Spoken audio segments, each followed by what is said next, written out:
Buckle up. It's time for the Champions of Cinema podcast.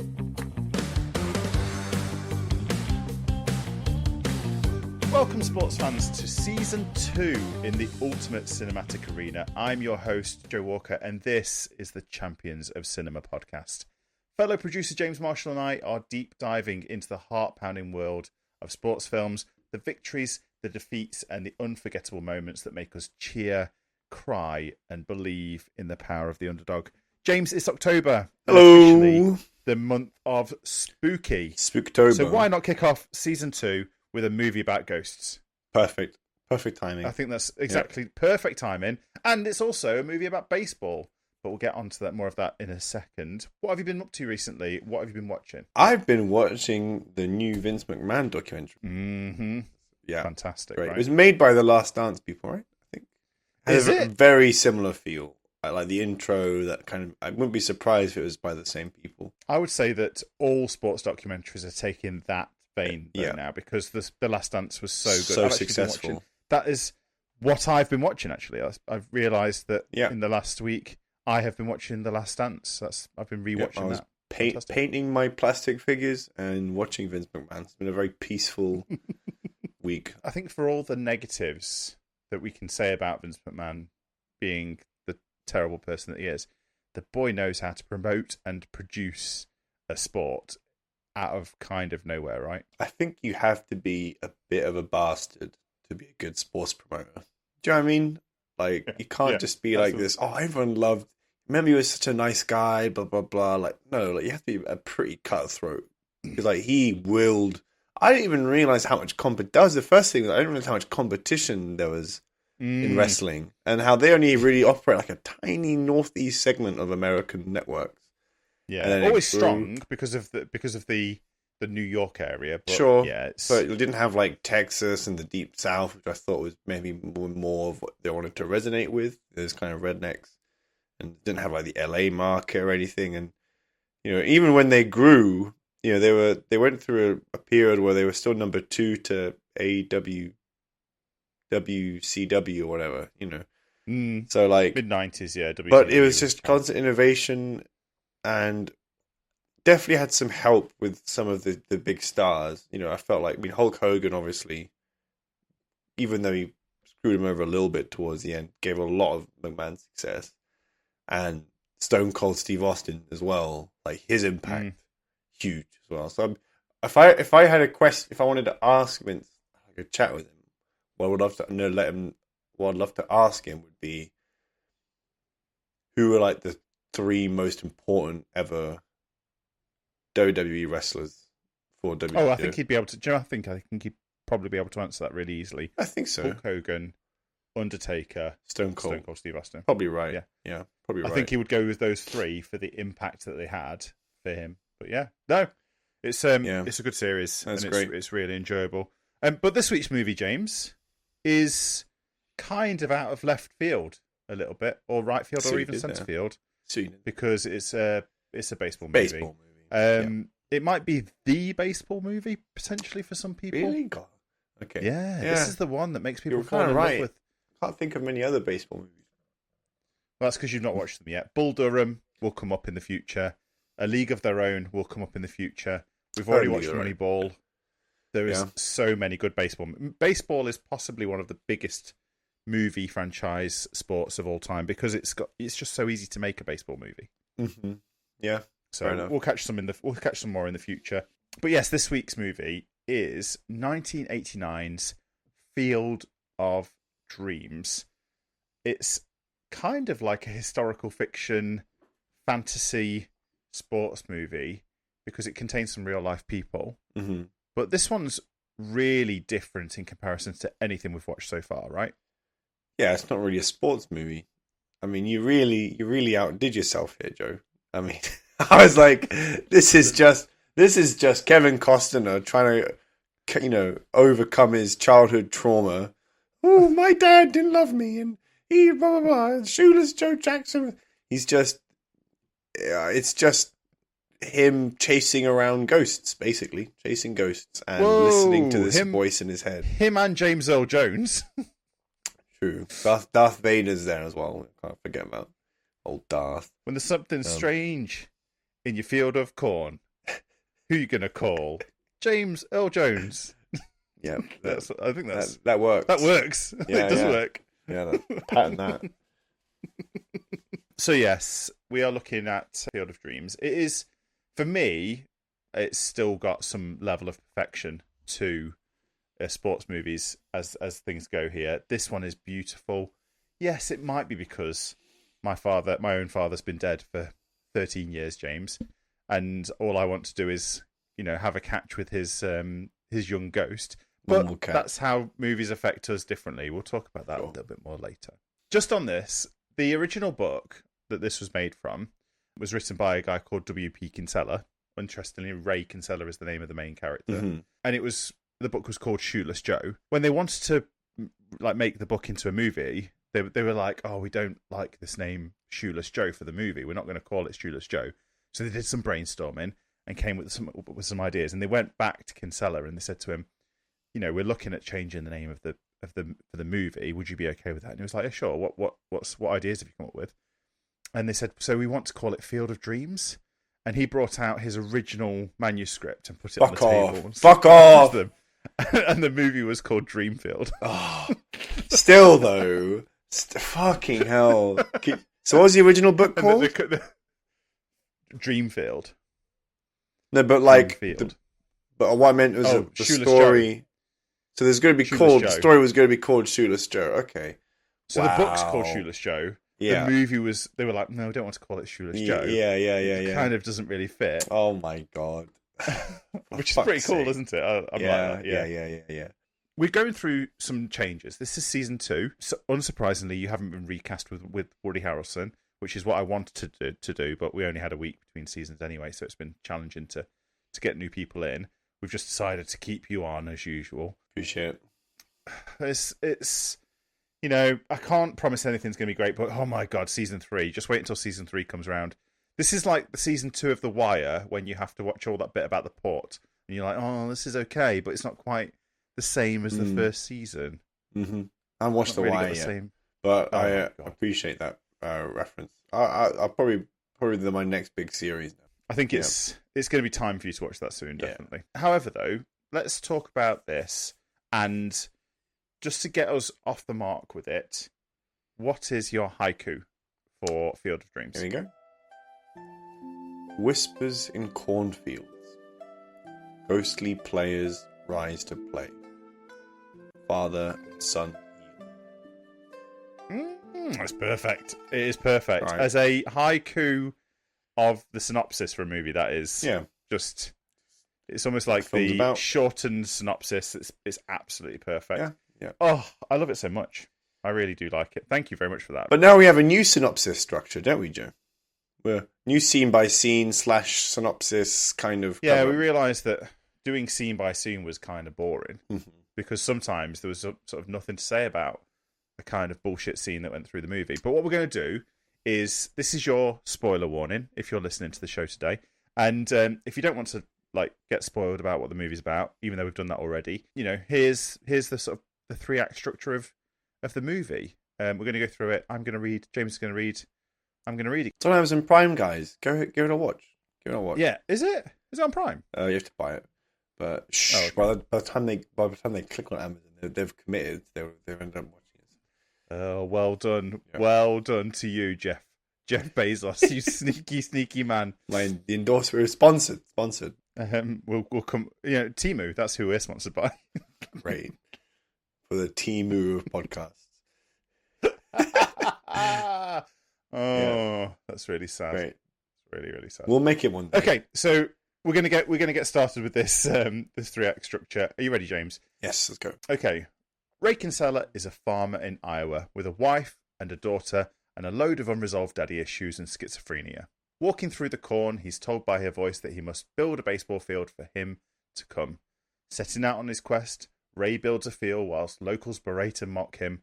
However, it works, and Shoeless Joe Jackson turns up, followed by the rest of the disgraced White Sox, before the voice comes back for more. As the mysterious events continue, Ray's schizophrenia worsens as he receives another message. Ease his pain. He believes this refers to Terrence Mann, a reclusive writer. Ray drives to Boston to meet Mann and convinces him to come to Iowa. Despite Mann's initial reluctance, they both then receive another vision, which leads them to seek out Archibald Moonlight Graham, a doctor who once had a brief career in baseball. Ray learns Graham is long deceased, but during a night walk in a small town, he experiences a supernatural encounter with a younger version of Graham who wishes for a chance to play in the big leagues. Eventually, Ray heads back to the farm in Iowa. Back at the farm, and Ray's brother is apoplectic about the bank wanting to foreclose on the farm. If only there was a bunch of 1920s baseball players for people to come and watch. In a heated argument, Karen, Ray's daughter, falls off the bleachers, massive OSHA violation, and Doc Graham's ghost saves her. Everyone sees the ghosts, and Terrence Mann is invited into the corn to threaten people with a crowbar in the afterlife. Angry about not being able to die at 36, Ray argues with shoeless Joe Jackson, who tells them to speak to their catcher, his dad. Back from the Shadow Realm, all young and spry. They have a catch and reconcile, finishing out the movie with resolutions for all. Great. Yeah. Yeah. We've kind of summed up really easy there. Yeah, that's the film, basically. Those are the main parts. Yeah, those are the most important bits. Let's go and make Waterworld. Oh my god. That's the biggest bust of all time, wasn't it? Waterworld, I think, by budget. At that time. Right. At that time, yeah. But this film is basically Kevin Costner gaslighting his entire family into believing that there are ghosts in his cornfield in Iowa. Heaven. Right? Hey, heaven is Iowa. Heaven is a baseball park in Iowa. Absolutely. Yeah. So let's just talk about characters and relationships here, James. Sure. I think that the relationship between, whilst there isn't a coach-athlete relationship going on really in this movie, there isn't any set coaches. There aren't any, the athletes are all ghosts. Ray is our athlete in this movie, right? He is a young kind of guy who's a bit lost. He needs some guidance. And I think that Terrence Mann, played by James Earl Jones, who we recently had pass away, sadly, is his mentor, is his coach. Because we get that trope to start off with, where the coach doesn't want to help. He denies any interest in helping. He doesn't want to be involved in Ray's harebrained scheme for bringing ghosts back to play in sports in Iowa. Kind of like that, McQueen, Doc Hudson, that reluctant, the athlete trying to get the mentor, the leave me alone mentor who's left the game behind. Yeah, that's a trope, right? We see that all the time. It's like Hercules all over again. Is there any more Disney Pixar? No, in mythology, I mean, Hercules trying to get the help of Goat Face, Goat Face Killer, Danny DeVito. That's right, Danny DeVito. And then James Earl Jones, when he was offered this, nearly passed on the role, but was convinced to do it because his wife read the script and fell in love with the "People Will Come" speech that happens in the third act. She just was like, "You've got to make this movie. It's absolutely brilliant." I can absolutely see Ray as being mentored by Terrence. However, I want to pose to you maybe a slightly alternative view that there's a sort of mutual mentoring going on. Because Ray initially takes on the role as a mentor, I think, by convincing Terrence to join him on the journey, because Terrence has become reclusive, very cynical, delusioned with the world. And isn't that the same in every coach-athlete relationship, though? True, but I'd say that Ray mentors Terrence by igniting his passion and hope, drawing out of his reclusive, cynical life. And then as the journey goes on, it's actually then Ray who so Terrence then gives Ray some more advice. Because very early on, what does Terrence actually give Ray? Because at this point, like, Terrence is like, Ray's like, "Come on, Terrence, come with me. Like, I need you. I don't know why I need you, but I need you to come to Iowa. Yeah. You're a piece of this puzzle." And then, but by the end of the film, it's like Terrence then is has a clear vision of what this field needs to be. And then, he's re-imbued with this passion for right. baseball, isn't So he? it's kind of like there's a bit of they both learn from each other, which I suppose an athlete, even if a mentor is solely a mentor, they do learn things from athletes as well. But there's even Mickey in the Rocky series is like he's reignited his passion for boxing by Rocky. He wants to be involved in the fights. I think that's something that we sometimes forget, is that whilst you've got an older mentor being, mentoring the young person, a lot of the time it is a two-way relationship where they're growing to know each other and they're growing to know each other's passions. And the old person is getting to feed off of the vicariousness of the enjoyment, whereas the young person is feeding off of the knowledge and experience of the old person. What did I teach you then? Maybe our relationship's a bit more one way. Fair enough. Right. So I offered nothing to you, essentially. It's just, block, James. Block. Can I catch a ball? No. Block. Oh, no. So if you want to say it in that way, like our coaching relationship, then it was definitely my ability to vicariously live through your actions of making blocks and catching touchdowns. Okay, fair enough. And rushing and sneaking touchdowns. Sneaking touchdowns. So triple threat. Yeah.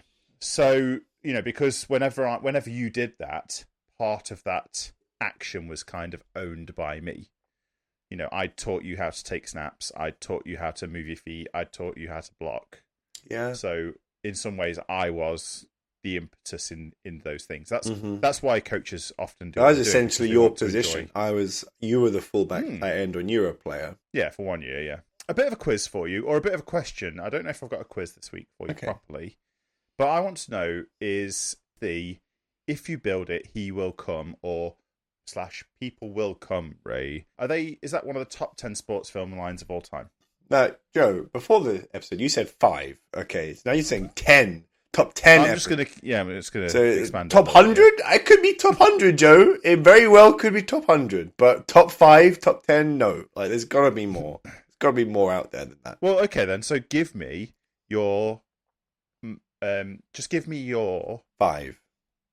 Well, I was going to say give me your 4. Give me your... 4? Okay. Mount Rushmore of sports movie quotes. The 6 inches in front of your face.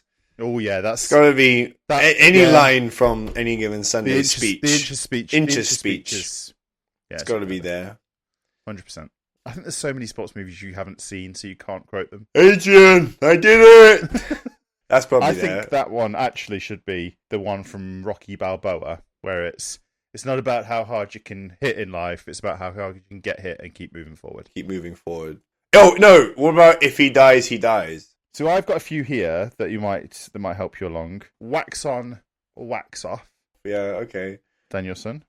You'll probably know this film, but what's the film that has a line, "There's no crying in baseball"? That's A League of Their Own. That's A League of Their Own. I've seen that clip. Yeah, that's Tom Hanks, isn't it? But I've not seen the film, but just that line. They say that's one of the top ones apparently because it gets used a lot in. If anybody in baseball ever cries, then... Right. There's no crying in baseball. Yeah. Okay. First you shake 'em, and then you bake 'em.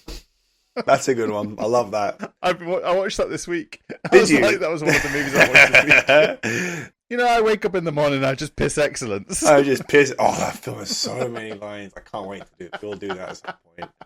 Jesus. Not another yard. That's a good one. You blitz all night. But this one apparently is up there. In all of the lists that I looked at, it was up there, top 5, top 10. Is it just a big line because he says it so many times? People will come rape. It's just sort of drilled into your head. The film's all about gaslighting, and now this film's gaslighting you into believing that that's a memorable movie line. Yeah, I'm looking out my window at a school field and I'm already seeing a little American football field being marked out on there, and all my favourite dead American football players are coming to play. Aaron Hernandez, O.J. Simpson, yeah. James, something that's was pointed out to me, or something that came very clear to me during this movie was that Ray has never seen Jurassic Park. Now, he can't have seen Jurassic Park because Jurassic Park came out in 1993, and this was made in 1989. But he doesn't understand that if you walk through a cornfield at dusk, you're just asking to get attacked by a velociraptor. Clever girl. There is just no way, that he's doing that. And then when James Earl Jones dies or walks into the corn, he's not already a ghost. And does that mean that when Ray's ploughing his corn later or harvesting his corn later on that year, that at some point his daughter's just going to come across James Earl Jones's dead body. It's like, shit. Yeah. James Earl Jones starved to death because he was just walking around this cornfield. He got lost. Just couldn't find his way out. And then, or he couldn't take his heart medication or something. I just appreciate the fact that James Earl Jones just left Boston with nothing, just himself, like, in a jacket. Just like, right, we're going to Iowa. Why? Convinced me that there's some ghosts. Didn't even take a spare pair of pants and socks. Nothing. Just there's at some point there's an awkward situation where they're in a motel room and he's like sitting there naked, hand washing his pants and socks in the hand base. I've already worn this pair of pants 4 times. You know, you wear it from front ways, and you wear it back to front, inside out, and inside out back to front. Ray's got some explaining to do when people are like, "Where has Terrence Mann gone? Why have you kidnapped Terrence Mann?" It's actually just the biggest money heist, you know, of all time. You know, people coming far and wide to the most exciting thing in Iowa, a cornfield, to find out that it's just a diamond. Although it was a pretty diamond. It was a nice pitch. That's a really nice pitch. And it's still there. What? It's actually still physically on that farm. The movie. Like from the movie. Yeah. They kept it. And they actually have a small souvenir stand that's there. And in 2021, MLB decided that they loved the movie so much and the movie had done so much for the sport that they were going to have a Field of Dreams game. What? Yeah, so in 2021, they went back to the same site and about, 400, 500, 600 yards a little bit further over, they built an MLB stadium with 7,500 seats. And Kevin Costner walked out of the corn to introduce the Chicago White Sox versus the New York Yankees. Yeah, and they wore throwback uniforms. They had a full game, and they did it in 2021. They did it in 2022. They didn't do it in 2023, but they did do in 2024. They did a Negro Leagues version at an actual old school baseball stadium somewhere else. Oh, what leagues? Negro Leagues. What's that, Darren? They were the black players, the separate black league, the segregated black league. Right. That happened in those times. Was this is all pre-Jackie Robinson. Okay. Who, we're going to learn all about that, and we're going to talk about it a little bit more in the future. Okay. What I wanted to ask was, talking about, the fact that this is all based in Iowa, based in cornfields, what connects this movie with Christopher Nolan's Interstellar? Was the cornfield in Iowa in Interstellar or not? I don't know. I don't think so, no. Don't know. No, but that was also a cornfield, which Nolan specifically grew, right? Mm-hmm. Yeah. And then they actually harvested it and sold it at the end for a profit. In Christopher Nolan's Interstellar. Why would he say fair? Not only did Nolan get all this lovely corn, he harvested it and sold it afterwards, and the production company made a load of money out of it. But no, yeah, so they grew corn specifically for the movie, and it wasn't growing fast enough. It was in a really big drought in 1988. It was like one of the most terrible droughts that Iowa has ever had. Oh, no. And they had to irrigate it all. It wasn't growing properly, it wasn't growing fast enough. And so then they irrigated it, and it started growing really fast and really out of proportion, to the point where all of those scenes where Kevin Costner's like shoulder high in the corn. He's up. He like, was elevated. He stood on boxes, yes. Because it had grown too tall for him, even though he's 6'1". No. So, yeah. That was like, so Nolan had like the ideal situation, nice and easy, grow some corn, film the corn, sell the corn, whereas this was just like drought, over farming. Kevin Costner is not tall enough for this corn. Right. Oh my god.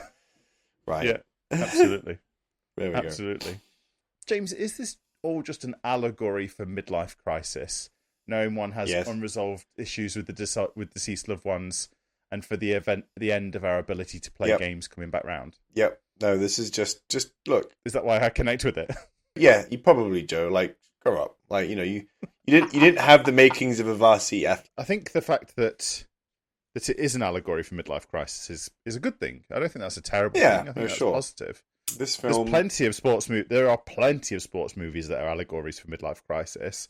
Rocky Balboa. There's a bunch of movies. The Natural. When we come around to that. If you find anything where it's like coming towards the end of your playing career, coming towards the end of your time being able to do a sport, it is literally like, here we go. this is midlife crisis time. I think we've talked in the past about like how like athletes have two deaths, right? There's the time they actually die and the time they stop playing their sport. And there's a bit of that there here, right? Especially when we see Dr. Graham. It's like he ended up having a fine life. You know, he ended up being a doctor. You know, even it says himself in his sort of, you know, in his maturity, he says like, look, I would much rather been 5 minutes a baseball player than 5 minutes a doctor. But there's always that feeling of like, what if? Even if you don't get to make it, just to have that moment where you get to have the opportunity.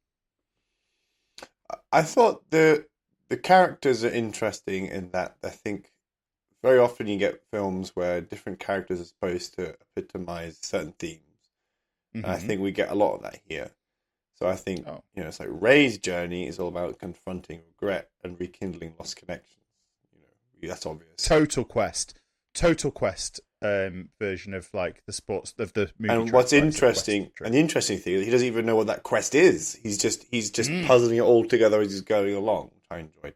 Yeah. Annie is the supporter, you know, supports the dream. She's embodying hope and belief, you know. I expected her to be the kind of unsupportive, like trying to be the realist, being like, "You're out of your mind. Yeah, we can't." But you know, but she was at the start. But then later on is like, once she has that same dream and like, you know, sees, I was like, well, if you, it's all about that sense of like, even if something seems a bit crazy, if in your heart you feel like this is what you're meant to do, then you should do it. It's that moral compass. Is like, things happen for a reason, and if an opportunity presents itself to you, then you should take it. So that's what she's all about, which I love. Terence is all about lost idealism, I think. Yeah, I like that. You know, he had a really strong principle at first when he was a lot younger, but kind of fell out of the world a little bit. He became jaded, right? Right. Kind of, you become a bit apathetic after as you get older. It's like that fight isn't really there anymore. So he's about, and that's sort of what Ray's whole thing's about, you know, how Ray helps Terence about reclaiming that sense of purpose. You know, Shoeless Joe and the other players about redemption, second chances. Mark's interesting, the brother-in-law. You know, yeah, he's kind of the closest guy we have to an antagonist, really. Okay, yeah, right, because he's you know, he has that contrast between, you know, practical concerns, being like, look, you can't afford this. You know, he can't see the ghosts really. Practical concerns, James. You mean capitalism, James? Right. You mean stealing back people's money? Yeah, money. Take this back. The bank are going to foreclose. Always the bank foreclosing. Sure. Moonlight Graham is perhaps the most like, you can kind of, everyone can be a bit fearful of being entirely into a Moonlight Graham, as we talked about, that the unfulfilled dreams. You know, that's like the worst feeling. You know, it's like you kind of, it's like, you know, Pink Floyd's Time. It's that sort of sense of like, don't bring up that song. That's one of my absolute favourites. It's like, no one tells you when to run, James. You'll miss the starting gun. Fuck. Oh, it's like Jesus. But then it's like you have to try and combat that with like, things happen, and it's all about making the best of what you've got. And in Moonlight's case, sometimes you don't, the dreams don't come true. But it's not to say you lived a bad life. It's not to say you didn't achieve things. It's just certain things didn't. The thing which at one point was the dream ended up translating to other dreams. Absolutely. And then the big emotional point, I suppose, is at the end with John Kinsella, you know, Ray's dad. That's the emotional core of the story. However, considering this is the big catharsis moment. It's kind of like, you know, I one of my biggest fears is that, you know, both my parents are in good health at the moment. You never want that last talk with them to be a negative one, because you can't take that back. It's true. This film is about exploring the possibility where you can do that. You know, that you can redeem yourself. Maybe that's something that's something which you attach yourself to. I don't know about the reconciliation, because I was lucky enough that, I mean, my father died of motor neuron disease, or what we know now, what they know in America as ALS, or Lou Gehrig's disease. Right. Okay. It wasn't a sudden thing. And so, No, it was Okay. whilst it was sudden at the end, it was long and protracted beforehand. Sure. So we got a lot of time to talk about stuff. However, there's 2 or 3 lines that are really powerful in this for me, and the ones that catch me every single time and will bring tears to my eyes, and is where he says, "Well, he says to his wife, he says, 'What do I do?' And she says, 'Why didn't you introduce him to your daughter?'" And my father never met any of his grandchildren when he passed away. So that's really powerful because as a parent, one of the only things you ever really want to do is introduce your child to your parent, and so they can enjoy them. And that can be, wow. And that's exactly, exactly. So this one is like nail on the head for me. Fuck. Really perfectly. So it's that point in the show, James, that we like to call the sequelizer. Yes. Where we try and look Here we go. for a sequel to this movie. Now, I struggled with this one. I'm going to be completely honest, but it sounds like you've got a great idea. I've got the best idea. Yep. A comedy American football version. How about I read you my synopsis that I've got? Okay. Yeah, go for it. This is called The Last Drive. Okay. Okay. A disillusioned football coach, played by Adam Sandler, haunted by the decline of the sport's integrity, hears a mysterious voice urging him to bring back the juice. Determined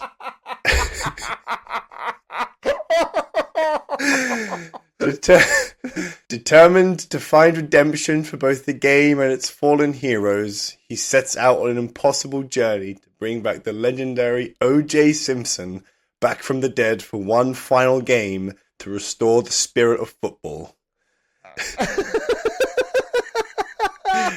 Charlie Duncan, a high school football coach whose team has been plagued by scandals and financial troubles, is ready to give up on the game he loves.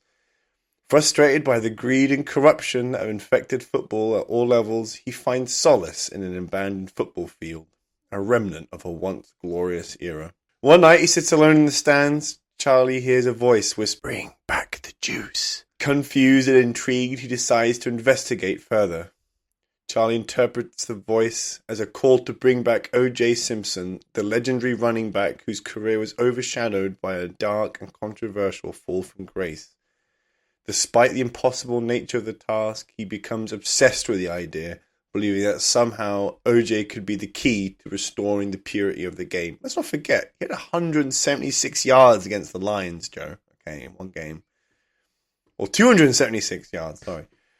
With the help of his daughter, a paranormal enthusiast, Charlie begins researching ways to contact the afterlife and bring O.J. back. After performing a series of rituals in the abandoned football field, Charlie and his daughter are shocked when a figure emerges from the mist. O.J. Simpson, brought back from the dead.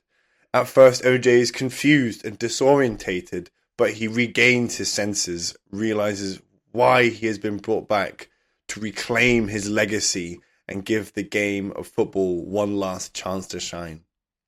OJ's I thought maybe this was a Halloween-y movie where he becomes like Jason and he's just got a knife and he goes around killing white women. Would that work? Well, that's a bit out of character for him, though. I mean, he wasn't. All I know, he was a Heisman winner and MVP of the league, But the media wants you to believe that he did all those horrible things, which is no evidence for. The gloves, Joe, okay? The gloves, right? If there isn't a scene in this movie where his gloves don't quite fit him, I'm not watching it. Hey, Adam Sandler's character, I need some bigger gloves. Charlie assembles a team of players, both living and deceased, who represent the heart and soul of football's history. Legendary figures like Vince Lombardi, Walter Payton, and Reggie White emerge from the beyond, eager to play one last game to remind the world of what football once meant. Together they prepare for an epic showdown on the field, a game that will decide whether football spirit can be redeemed. Who are they playing against? A living team. I think it's like a team of dead guys versus like a team of current players. So then there's marketing involved. Make a lot of money, Joe. We're gonna make a lot of money. Smells like $1 million. Millions of dollars. It smells like a lawsuit waiting to happen. Mostly, I think I'm going to make a quick modification to your line. The whisper line is set the juice loose. Set the juice loose. Not bring back the juice. Is it going to be a film about OJ or about Aaron Hernandez? But I thought Aaron Hernandez's prime wasn't long enough. I think your movie works as a non-comedy. A non-comedy? I think you could do it with people who didn't necessarily fulfill their potential as American football players. Pat Tillman? Pat Tillman would be really good. That would be a great addition to that movie. I smell Oscar. If we've got O.J. Simpson in a film, we need like someone who can sort of break the tension a bit. So like a Sandler, I think it's just it makes sense. I don't know if Sandler's the right choice, but no, okay. I can see it within reason. Yeah, no, I can see it. It's funny. A question for you, as always, is: Is this popcorn fun, or did it make you think? And is it an art house beauty? I think probably is an art house. To be honest, I don't think it's not necessarily. There's not really laughing moments in this film. It's not like there's a couple, but there's not as many as you would think. Yeah, it's not like it's not. It's just one of. It's a puzzle. It's like you don't really get any catharsis until the very, very end. So yeah, for me, this one is art. Yeah, it doesn't have the usual heart pound and excitement of a regular sports movie. It's wistful, touching, and nostalgic, and that makes it for me more art house than it is popcorn. 100%. Sure. Okay. What is your TikTok moment for this movie?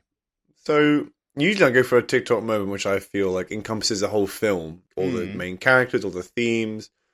But I've gone for a bit of a different one. I've gone for the Dr. Graham to the rescue scene. Oh, I like it. Yeah, I like that one. I just think it's a cool sequence. You know, it's kind of like there's a bit of tension there where the little girl what's her name again?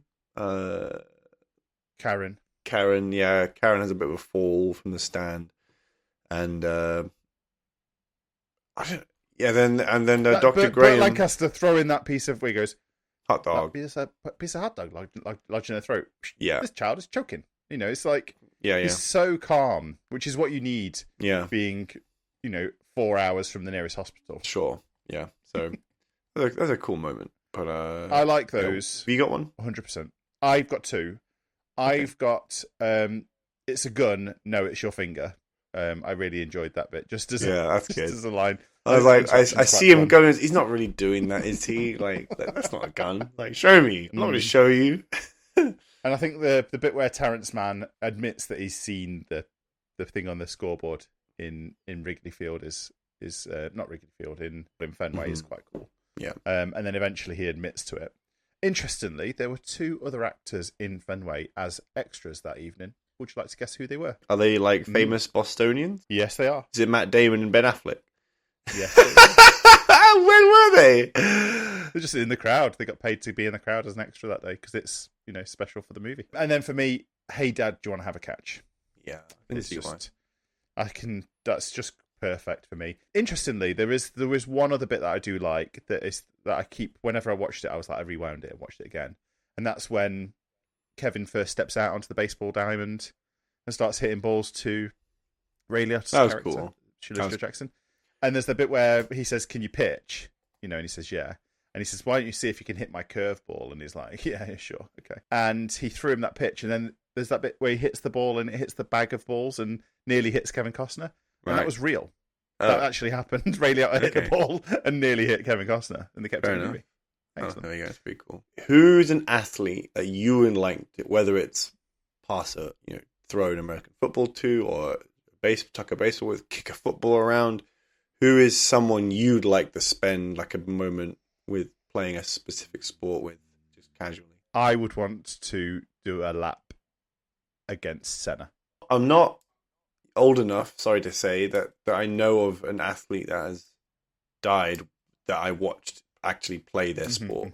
So I don't think I can answer that question. Well, what I'd actually probably prefer to see would be Lewis Hamilton and Ayrton Senna racing around the track together. Sure. That would be like a visual, like smorgasbord of amazing. James, did you enjoy this movie? It's all right. Okay. Well, it's okay. I mean, like, you clearly really had a very deep connection, which I'm really happy that you've got. For me, I don't know, it's about a sport which I'm not that into, that I've tried to kind of get into, but I guess it lacks a really cohesive athlete-coach relationship. Yeah, that's fair. For me to like, it's different. To form on. Yeah. That's like the number one thing for me, is that like there's a clear athlete, there's a clear coach, and there's not really a clear athlete in this movie. Okay, that makes a lot of sense. I think that's fine. And I think that not all sports movies are going to have victories and defeats. No. Some of their best qualities are being able to help us connect with feelings, history, and our own issues. Mm-hmm. And that's something that this, for me, this really pushes that level up. If we consider those things, I know that in our open we say, victories, defeats, and then the all of those kinds of things that are important to us about sports movies. But it's not just victories and defeats. But for me personally, this is a contender in the baseball category. It's not a champion, but it's a contender. It's really up there. It's very, very high. I think for most people, if we're listening to this and you're a baseball fan, you're probably like, this is the best baseball movie that's ever been made. However, it's got some, it's not about baseball particularly. Yeah. Fully. It's about some other things as well. So for me, it's a contender. Great. You? It's a bit of a journeyman. That's okay. I can live with that. Around that. Yeah. That's fine. I think sometimes we're going to have different opinions. James, we'll come back to this movie when both of your parents are dead, and we'll watch it again. And then we'll see what happens to you then, James. See what happens to you. Okay. Yeah, great. We usually finish off all of our episodes with a poem or a special thought. I think we're just going to drop that. That's not going to happen anymore. We're not going to have that outro. We want to get out of these episodes a little bit quicker. However, something that I wanted to say that I thought about when I was watching this was that watching Terrence Mann walk to the corn and sort of brush his fingers through it and giggle was really quite powerful. And I thought, how fantastic would it be to have the same peace of mind to step into the great unknown with a chuckle when it's your time to go to the end of your life? To be like, James, we've come to the end of season 2, episode 1. Well, what are we doing next week, Joe? What are we doing next week? Well, so next week we're going to dive headlong into a Steve Carell sports movie. It's going to be darker than this one, James. It's going to be so much darker. So much darker, but modern. It's this is good movie, cool. Very modern. Foxcatcher with some fantastic, some great acting, some great moments. Some great acting from Steve Carell, Mark Ruffalo, Channing Tatum, of course. Yeah, absolutely, Channing Tatum. There we go. So it's going to be really good. I think it might be a tough watch. I think it was a tough watch when I watched it for the first couple of times. It's highly rated. It's going to be a fun one. And I'm looking forward to getting around to it. But James, in the meantime, what should we be encouraging people to do right now? Check out our Instagram. Check out our TikTok, Champions of Cinema. If you've got any feedback you'd like to give us, any questions, anything, what did you like, what did you not like, then write to us at championsofcinema@gmail.com. Mm-hmm. And then, please give us a like, give us a subscribe, give us a follow. And, I guess it's time to hit the music on this one, James, and say goodbye to our field of dreams ahead of watching a man with a prosthetic nose shoot another man outside of his own home. Goodbye. Bye, everyone. Bye.